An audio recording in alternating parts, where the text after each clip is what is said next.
손아섭의 보상 선수로 누가 지명될 것인가를 두고 여러 예상이 있었는데 대다수는 손아섭이 빠져나간 공격력을 일정 부분이라도 해소하기 위해서 통산 타율 3할 1푼 1리에 달하는 NC의 외야수 이명기가 가장 적당할 것이라고 생각했습니다.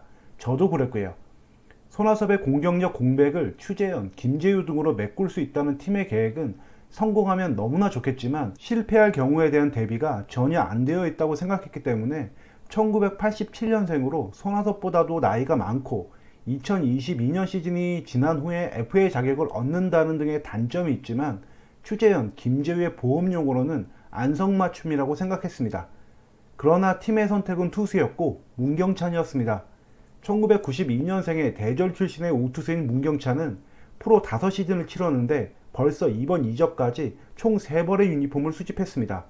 좋게 보면 선수로서의 경쟁력이 높게 평가되고 있다고 할 수 있고 나쁘게 보면 소속팀에 반드시 있어야 되는 코어 선수는 아니다. 이렇게 평가를 받고 있다고 생각할 수 있는데요. 기록을 봐도 마찬가지입니다. 생각보다 좋지도 그렇다고 나쁘지도 않은 불펜 요원 딱 이 정도입니다. 프로 5시즌 중에서 가장 빛났던 2019년을 다시 재현할 수 있느냐 아니 그 근처라도 갈 수 있느냐가 문경찬의 앞으로의 숙제인데 이 부분을 가능하다고 본 팀이 전 소속팀인 NC 그리고 이번에 보상 선수로 데려온 롯데라고 생각합니다. 가능할까요? 솔직히 말해서 그의 커리어 전체를 봤을 때 반짝 활약을 하고 사그러드는 전형적인 투수의 패턴으로 보이기 때문에 어게인 2019년은 어렵다고 생각합니다. 다만 희망적인 부분이 없지는 않은데요.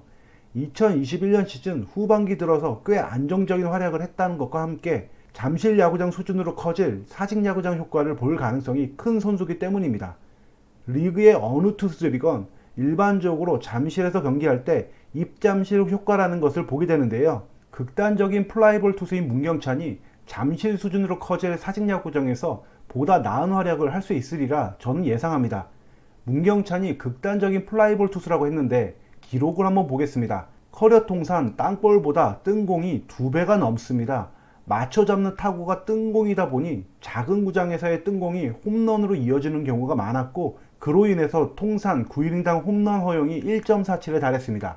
작은 사직구장이었다면 보상 선수로 픽하지 않았을 그런 기록입니다. 한 가지 더 말씀드리면 문경찬의 영입 소식을 들은 롯데 팬들이 했던 말 중에 하나가 스트라이크 던지는 진명호를 데려왔다. 이건데 세상에 이 말보다 문경찬을 잘 표현하는 말이 없는 것 같습니다. 기록을 보면 아시겠지만 진명호와 문경찬의 통산 성적은 거의 비슷합니다.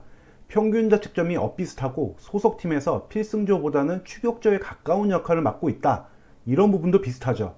그렇지만 차이도 분명하게 있는데 가장 큰 차이는 볼넷 허용입니다. 진명호는 9이닝당 볼넷 허용이 6.03에 달할 정도로 높고 팬들 체감으로는 매 등판마다 볼넷을 허용하는 수준입니다.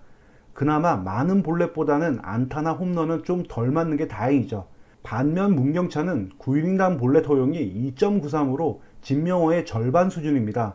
곧 죽어도 스트라이크를 던지면서 볼넷은 적게 내주는데 안타나 홈런은 많이 맞는 유형입니다. 요약하자면 볼넷으로 점수를 주는 평균 자책점 4.78의 진명호와 안타, 홈런 등으로 점수를 주는 평균 자책점 4.60의 문경찬 이렇게 말할 수 있습니다. 문경찬에 대해서 여러 가지를 알아보고 장단점에 대해서 분석했는데요. 이 선수가 롯데의 좋은 선택일까요? 제 대답은 예스입니다. 2021년 롯데 불펜 투수들 중에서 30이닝 이상 던진 투수를 평균 자책점으로 정렬했을 때 최준용, 김원중, 구승민에 이어서 평균 자책점 4.94의 문경찬이 4번째가 됩니다. 문경찬의 영입은 롯데 불펜에 도움이 될 겁니다. 이상으로 방송 마칩니다. 감사합니다.